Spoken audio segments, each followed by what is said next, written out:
جس طرح اللہ تبارک و تعالی انسان کو برے حالات سے آزماتا ہے نا، اسی طرح اللہ تبارک و تعالی انسان کو اچھے حالات سے بھی آزماتا ہے۔ وَنَبْلُوكُمْ بِالشَّرِّ وَالْخَيْرِ فِتْنَةً، اللہ فرماتے ہیں ہم تمہیں اچھے اور برے حالات سے آزماتے ہیں۔ یہ جو بہت اچھے حالات ہوتے ہیں یہ بھی آزمائش ہوتے ہیں۔ جب بہت زیادہ دولت ہوتی ہے تو پھر بھی آزمائش ہوتی ہے، بہت زیادہ شہرت ہوتی ہے تو پھر بھی آزمائش ہوتی ہے، بہت زیادہ چاہنے والے ہوتے ہیں تو پھر بھی آزمائش ہوتی ہے۔ اچھے حالات سے بھی یہ بندہ آزمایا جاتا ہے اور برے حالات سے بھی۔ بلکہ میں آپ سے عرض کروں، غریبوں پر آزمائش کم ہوتی ہے، امیروں پر، مالداروں پر، مشہور لوگوں پر آزمائش۔ وَاعْلَمُوا أَنَّمَا أَمْوَالُكُمْ وَأَوْلَادُكُمْ فتنہ، مال اور اولاد آزمائش ہے، فتنہ ہے، زیادہ آزمایا جاتا ہے بندہ۔ اللہ تعالیٰ انسان کو آزماتا ہے۔ اب کرنا کیا ہے؟ اب کرنا یہ ہے کہ آزمائش کے لیے ذہنی طور پر تیار رہنا ہے۔ یہ جو دنیا ہے یہ مومن کے لیے قید خانہ ہے۔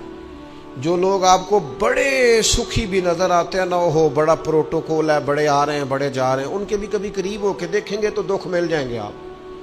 بلکہ میری ایک بات یاد رکھیے گا، جتنا بندہ بڑا ہوتا ہے اس کے دکھ بھی اتنے بڑے ہوتے ہیں۔ ایک ٹائم ایسا آتا ہے جب آپ کو صرف سننی ہے، آپ کسی کو سنا سکتے، سارے تو آپ سے مشورہ لے رہے ہیں تو آپ کس سے لیں؟ سارے آپ کو دکھ سنا رہے ہیں تو اب آپ نے کس کو سنانے ہیں؟ سارے تو اپنی باتیں آپ سے کر رہے ہیں تو آپ نے اپنی بات۔ تو جتنا بندہ بڑا ہوتا جاتا ہے اس کے دکھ بھی اتنے بڑے ہوتے جاتے ہیں۔ اس لیے حالات کا اتار چڑھاؤ تو انسان کے ساتھ رہے گا، کوئی امیر رہے گا، کوئی۔ مجھے بتائیے مزدوروں کی ضرورت ہے کہ نہیں دنیا میں؟ تو اگر سارے ٹھیکیدار ہو جائیں گے تو مزدوری کون کرے گا؟ لیڈر اگر سارے بن جائیں گے تو کارکن کون بنے گا؟ سارے امام بن جائیں گے تو مقتدی کون بنے گا؟ سارے استاد لگ گئے تو شاگرد۔ تو اللہ تعالیٰ نے یہ نظام بنایا بھائی، لیکن بس ایک بات ذہن میں رہے کہ کوئی بھی مالدار کسی غریب کو حقیر نہ سمجھے۔ اب مراتب کا اتار چڑھاؤ ہے، اس میں بھی پریشان نہیں ہونا چاہیے، یہ اللہ تعالیٰ نے بنایا ہے۔ اور اگر قرآن مجید کی جو آیت جو لفظ میں پڑھنے لگا ہوں، اگر یہ آپ سمجھ جائیں نا اور اس پر ایمان رکھیں پورے طور پر، تو پھر تو غریب آدمی کبھی پریشان ہو ہی نہ، پھر تو کہے جہاں میں ہوں بالکل ہوں۔ اللہ تعالیٰ نے قرآن مجید میں فرمایا وَلَوْ بَسَطَ اللَّهُ الرِّزْقَ لِعِبَادِهِ، فرمایا اگر اللہ تعالیٰ اپنے سارے بندوں کی روزی کشادہ کر دیتا، سب کا رزق اگر اللہ وسیع کر دیتا، لَبَغَوْا فِي الْأَرْضِ، تو زمین میں بغاوت ہو جاتی، یہ فساد برپا کرتے، بغاوت کر دیتے اگر سب کی روزی۔ کچھ لوگ کہتے ہیں جی میں غریب ہوں، تو میں کہتا ہوں زکوٰۃ تو نبی پاک نے بھی کبھی نہیں دی، حضور پر بھی فرض نہیں تھی، اتنا مال ہی کبھی جمع نہیں ہوا۔ اگر مال میرے بھائی بہت ہی زیادہ عظیم ہوتا تو سب سے زیادہ سیدہ فاطمہ کے گھر ہوتا، وہاں تو مہینہ مہینہ چولہا نہیں جلا۔ اگر دولت بڑی عظیم ہوتی تو سب سے زیادہ سید عائشہ کے حجرے میں ہوتی۔ نبی پاک علیہ السلام ہر کام آہستہ آہستہ کرنے کا حکم دیتے اطمینان سے، لیکن صحابہ فرماتے ہیں حضور کے پیچھے نماز پڑھی تو نبی پاک جلدی سے اثر پڑھا کے گھر گئے، جلدی سے، اور تیزی سے حضور واپس آئے۔ تو ہم نے عرض کی یا رسول اللہ صلی اللہ تعالی علیہ وسلم آج اتنی جلدی آپ گئے اور اتنی جلدی واپس آ گئے؟ تو محبوب فرمانے لگے نماز پڑھا رہا تھا تو مجھے خیال آیا کہ وہ گھر میں تو سونا کل بانٹ رہا تھا، آج میں تو ایک ڈلی سونے کی بچی ہوئی پڑی ہے، تو میں نے کہا زیادہ وقت نہ گزر جائے، وہ بھی میں جلدی سے جا کے دے آؤں، تو میں جلدی سے گیا ہوں۔ پیسے نہ ہونے پر پریشان ہو یار، نبی پاک نے تو انہیں قبول ہی نہیں کیا، پسند ہی نہیں فرمایا۔ دولت، عہدہ، شہرت، اس کے بارے میں پریشان ہو، اللہ کہتا ہے یہ سب کا وسیع ہوتا تو زمین میں فساد ہوتا۔ لہذا مقصد حیات کو سمجھو، صرف عہدے کا اوپر نیچے ہونا یہ کمزوری کی علامت نہیں ہے، اپنے آپ کو اس سے نکالو۔ اگر اللہ تبارک و تعالیٰ نے کہیں رکھا ہے انسان کو تو یہ اس کے لیے فائدہ مند چیز ہے۔ پھر ایک بات یہ ہوتی ہے، بہت سارے دوست آ کے پوچھتے ہیں جی میں جو کام بھی کرتا ہوں ناکام رہتا ہوں، جو کام بھی کرتا ہوں پیچھے رہ جاتا ہوں، جو جدوجہد بھی کرتا ہوں میرا کام آگے نہیں چلتا۔ حضرت عیسیٰ علیہ السلام نے نہ گھر بنایا نہ نکاح فرمایا، ایک پیالہ تھا ہاتھ میں، ایک دن انہوں نے دیکھا کہ ایک آدمی چلو سے پانی پی رہا تو پیالہ بھی صدقہ کر دیا۔ وہ ایک اینٹ کا تکیہ رکھتے تھے، ایک دن انہوں نے ایک شخص کو دیکھا کہ بازو بچھا کے اس نے تکیہ بنایا ہوا ہے تو وہ اینٹ بھی کسی کو دے دی، تیرے کام آ جائے گی۔ اس خلوص کے ساتھ انہوں نے دین کی تبلیغ کی، لیکن قوم نے کیا کیا؟ معاذ اللہ انہیں سزا دینے کے لیے، پھانسی لٹکانے کے لیے آ گئی۔ وہ تو اللہ نے کرم کیا، آسمانوں پہ اٹھا لیا۔ اتنی سخت محنت کے باوجود بھی ان کی ظاہری حیات میں ساری قوم ان کی فرما بردار۔ پھر مجھے بتائیے حضرت عیسیٰ دنیا سے کامیاب تشریف لے گئے کہ نہیں؟ جناب عیسیٰ دنیا سے وہ کیوں کامیاب گئے کہ اللہ نے جو ڈیوٹی ان کے ذمہ لگائی تھی وہ ڈیوٹی انہوں نے پوری کی ہے۔ ہم اپنی ڈیوٹیاں پوری کریں، صبح دکان وقت پہ کھولیں، گاہک تو اللہ بھیجتا ہے، رزق تو اللہ دیتا ہے، ہم جا کے محنت پوری کریں۔ لیکن یہ جو نتیجہ اپنی مرضی کا مانگتے ہیں نا، میں نے جیتنا ہی جیتنا ہے، جیتنا تو شرط ہی نہیں، کھیلنا شرط ہے، جیتنا تو شرط ہی نہیں۔ مجھے بتائیے نا، حضور علیہ السلام موجود ہیں، ظاہری طور پر سارے جلوے، پر احد کے اندر بظاہر مسلمانوں کو ناکامی ہو گئی تھی، ظاہری طور پر کفار جیت گئے تھے، تو کیا حوصلے ٹوٹ گئے؟ اس کے بعد کیا کہا مسلمانوں نے؟ اب ہم نہیں نکلیں گے میدانوں میں۔ بظاہر حدیبیہ کے موقع پر کفار سخت شرطیں منوانے میں کامیاب ہو گئے تھے، تو کیا پھر مسلمان دل چھوٹا کر جاتے؟ او ملت کے جوانوں، ہر بات میں کمزور پڑ جاتے ہو۔ او جی مجھے بڑی دیر ہو گئی، میرا کوئی اتنی کچی باتیں کرتے ہیں، بعض اوقات کے دل کرتا ہے یار تو کیا بات کرتا ہے، اٹھ باندھ کمر کیوں ڈرتا ہے؟ پھر دیکھ خدا کیا کرتا ہے۔ قرآن مجید کا کبھی آپ انداز دیکھیں نا سمجھانے، وَلَا تَهِنُوا وَلَا تَحْزَنُوا وَأَنْتُمُ الْأَعْلَوْنَ إِن كُنتُم مُؤْمِنِينَ۔ فرمایا کمزور نہ پڑنا، غم نہ کھانا، بس پکے مومن رہنا، فتح اللہ تمہیں ہی عطا کرے گا، غلبہ اللہ تمہیں ہی عطا کرے گا۔ لہذا یہ ساری چیزیں اللہ پہ چھوڑ دیں۔ جتن جتن تہار کوئی کھیڑے، تو ہارن کھیڑ فقیرہ، جتن دا مول کوڈی پیندائی، ہارن دا مول ہیرا۔ دنیا میں کچھ لوگ اس طرح بھی میدان میں نکلتے ہیں جو ہارنے کے لیے نکلتے ہیں۔ چھوٹا بچہ کہتا ہے اپنے ابا جی سے پنجہ لڑائیں، سچ بتاؤ ابا جب چھوٹے بیٹے سے پنجہ لڑاتا ہے تو جیتنے کے لیے لڑاتا ہے؟ بیٹے نے بازو پکڑا ہے، پنجہ ملایا، باپ گر گیا اور صاحب پتہ کہتا او ہو کنی طاقت ہے۔ اور نہیں طاقت جناب، آپ خوش ہو رہے ہیں کس بات پہ؟ کہ بیٹا جیت جائے تو مزہ بڑا آتا ہے، یہ کامیاب ہو جائے تو مزہ۔ لیکن آپ سمجھیں اس بات کو جو میں سمجھانا چاہ رہا ہوں، یہ کامیاب کب ہوا ہے؟ ابا جی کو ہرا کے۔ اس وقت یہ جو جیتا ہے اور باپ خوش ہو رہا ہے اپنے آپ کو ہرا کے، اور بیٹے کو کتنا خوش ہے، وہ کہتا ہو بلے بلے کنی طاقت۔ بیٹا دوڑ کے آیا ہے، گلے لگا، باپ گر گیا، او ہو مجھے گرا دیا ہے، دیکھو کتنی طاقت ہے۔ یہ کیوں کہہ رہا ہے؟ حوصلہ افزائی کر رہا ہے۔ یہ گر گیا ہے اور گر کے راضی ہے، یہ ہار گیا ہے اور ہار کے تاکہ میرا بیٹا جیت جائے۔ وہ یار اگر تو پیچھے رہ گیا ہے تو تھوڑا راضی ہو جا، باقی مسلمان جو آگے نکل گئے تھوڑی دیر کے لیے تو کہنا یار میں پچھلی صف میں ہی صحیح، پر دیکھ تو صحیح میں کتنوں کا پہرے دار ہوں۔ نبی پاک علیہ السلام نے فرمایا 2 آنکھیں دوزخ میں نہیں جائیں گی، ایک وہ جو اللہ کے خوف سے روئی، اور ایک وہ جس نے اسلامی سرحد پر پہرا دیتے ہوئے جاگ کر رات گزار دی۔ اس سپاہی کو کوئی نہیں جانتا جو بارڈر پہ کھڑا ہے، لیکن وہ جاگ رہا ہے نا، آنکھ کھلی ہوئی ہے نا، تیرے لیے جاگ رہا ہے، میرے لیے جاگ رہا ہے۔ وہ چاروں کونوں پہ بارڈروں پہ جو سپاہی کھڑے ہیں وہ تیرے میرے لیے کھڑے ہیں، ان کی آنکھیں جاگتی ہیں تو باقی سارے سوتے ہیں۔ وہ رات جاگ کے پیچھے رہ کے وہ عام لوگ ہوتے ہیں، ان کے عہدے بھی کوئی نہیں ہوتے زیادہ، لیکن وہ پیچھے رہ کے بہت ساروں کے محافظ ہوتے ہیں۔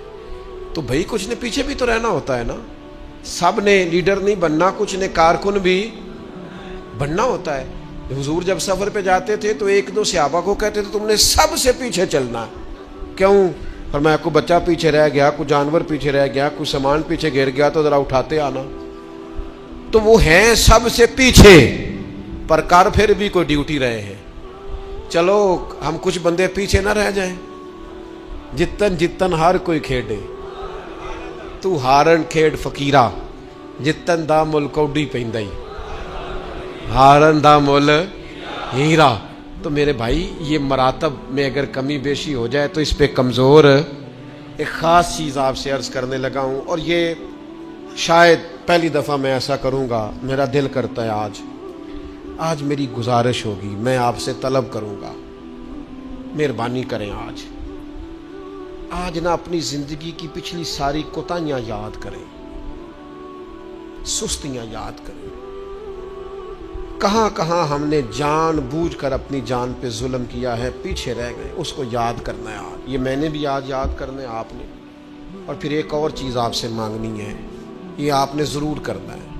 آج آپ نے پچھلی کوتاہیاں یاد کرنی ہے، اور آج اللہ سے اور اپنے آپ سے ایک وعدہ کرنا ہے کہ مالک ایک زندگی میں ڈیوٹی ہم ضرور کریں گے، وہ چاہے ہم یہ ذہن بنا لیں کہ ہم نے اپنے دوستوں کو نمازی بنانا ہے، یا یہ ذہن بنا لیں او پنڈ دے وچ نا بی بی نو طلاق ہو گئی یا خامد فوت ہو گیا تو اس کے والد نے کہا کہ تیرا نا پھر نکاح کرنا ہے، شادی کرنا ہے۔ میں کہ نہیں ابا جی ان نہیں۔ اب پتر پھر عمر کی میں گزرے گی؟ اس آخیا میں نہ ارادہ کر لیا، میں ان ساری زندگی قرآن پاک پڑھانا ہے بچیاں۔ اس طرح کی میں نے درجنوں بیویاں دیکھی ہیں دیہاتوں میں، ساری زندگی اب میں قرآن۔ کوئی انہوں نے مقصد تو بنایا۔ نبی کریم علیہ السلام نے فرمایا قیامت کے دن اللہ تعالیٰ لوگوں سے فرمائے گا، سب سے پہلا سوال لوگوں سے، مختلف احادیث میں مختلف سوال ہیں جو سب سے پہلے ہو۔ اس حدیث میں فرمایا اللہ قیامت کے دن سب سے پہلا سوال بندوں سے یہ پوچھے گا، مجھ سے ملنے کو جی چاہتا تھا؟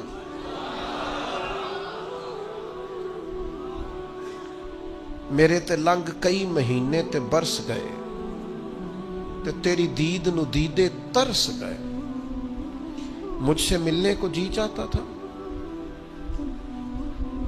میں آپ کو بات عرض کروں، مزہ نہیں آ جائے گا رب رسول کو دکھڑے سنانے کا؟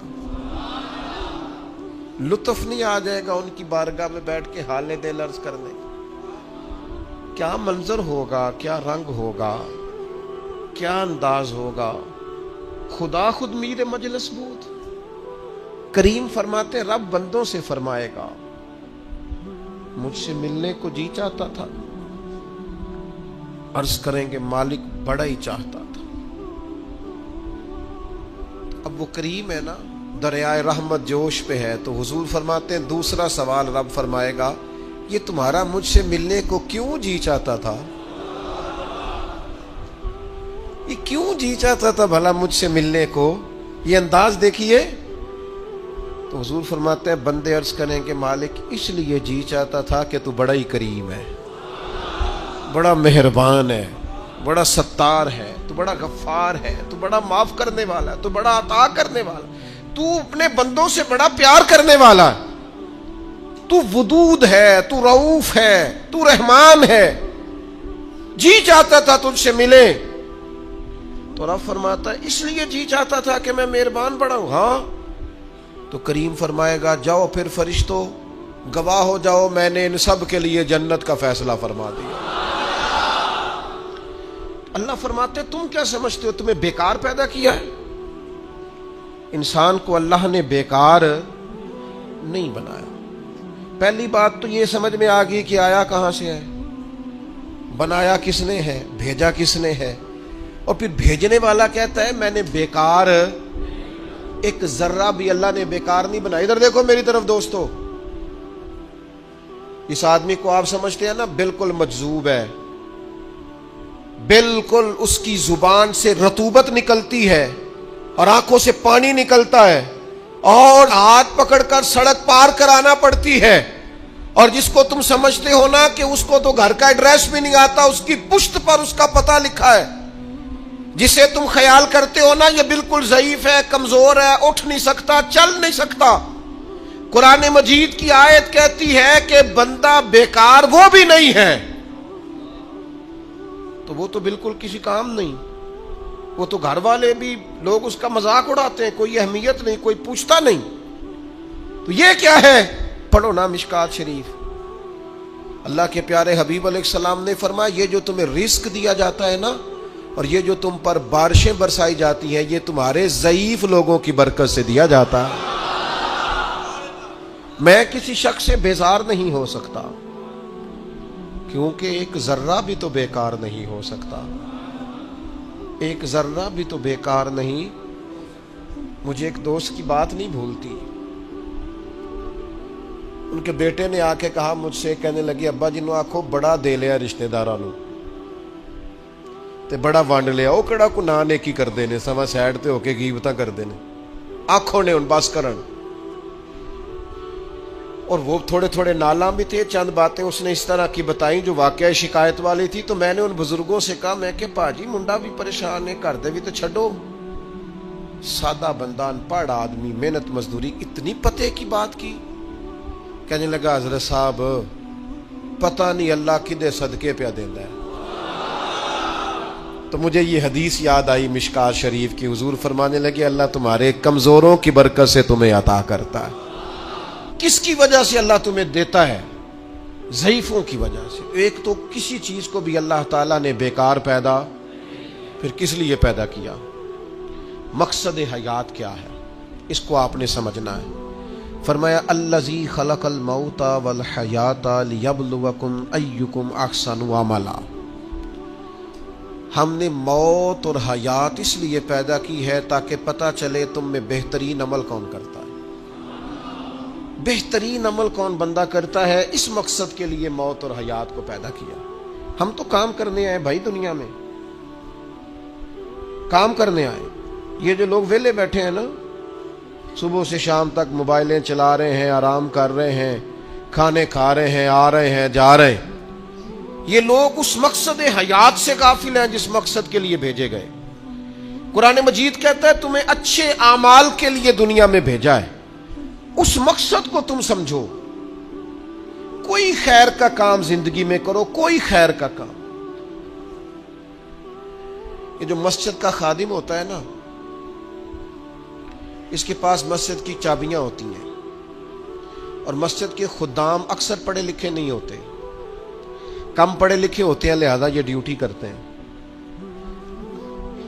مسجد میں صفائی کرتے ہیں، جھاڑو دیتے ہیں، ڈیوٹیاں کرتے ہیں۔ لیکن میں آپ سے عرض کروں، بن سنور کے امام صاحب آئے، جناب پگڑی باندھی ہے، جبہ پہنا ہے، آ کے وہ سج گئے، سنور گئے، آ کے یوں بیٹھ گئے وہ، لیکن ان امام صاحب کو ان کی بھی بڑی شان ہے، جو نمازی مسجد میں سجدہ کریں گے ان کی بھی بڑی شان ہے، لیکن اس بندے کا مرتبہ آپ سمجھتے ہیں جو سب سے پہلے آیا ہے، جس نے آ کے جھاڑو دیا ہے؟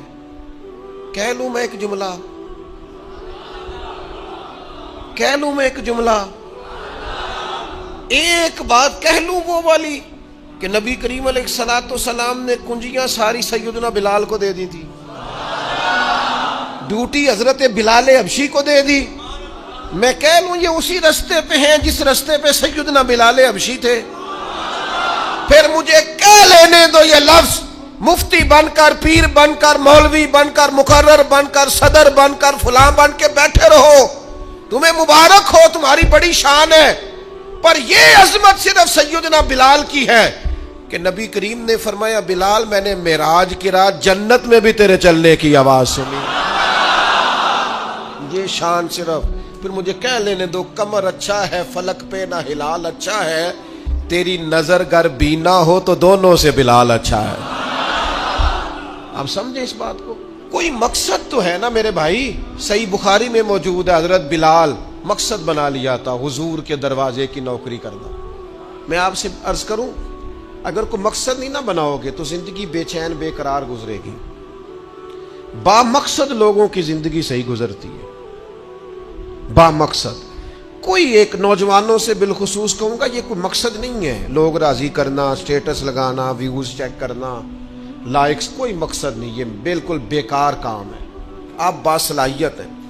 کچھ نوجوانوں کو میں دیکھتا ہوں، مجھے ایسے لگتا ہے یہ نوجوان ایسے ملک اور ملت کو چلا سکتا ہے، کہ کوئی مقصد نہیں ملا، کوئی کام نہیں ہے کرنے، کوئی ڈیوٹی نہیں اپنے ذمے لی، آنا ہے، جانا ہے، بیٹھنا ہے، خوش گپیاں ہیں، تبصرے ہیں، یہ کوئی کام نہیں۔ آپ کا کوئی مقصد حیات ہو، آپ کوئی ڈیوٹی کریں، کوئی کام کریں، کوئی خدمت ہو جو آپ کریں، آپ محسوس کریں گے کہ کچھ برکت ہو گئی ہے۔ لیکن اگر محمل وقت گزارو گے، بیکار ہو جاؤ گے، زنگ لگ جاتا ہے صلاحیتوں کو۔ میں خود کئی دفعہ اپنے آپ پہ غصہ کرتا ہوں کہ یار یہ 20 منٹ ایسے ہی وقت ضائع ہو گیا۔ اور پھر ایک اور بات بھی، اس میں عمر کا بھی کوئی لینا دینا نہیں۔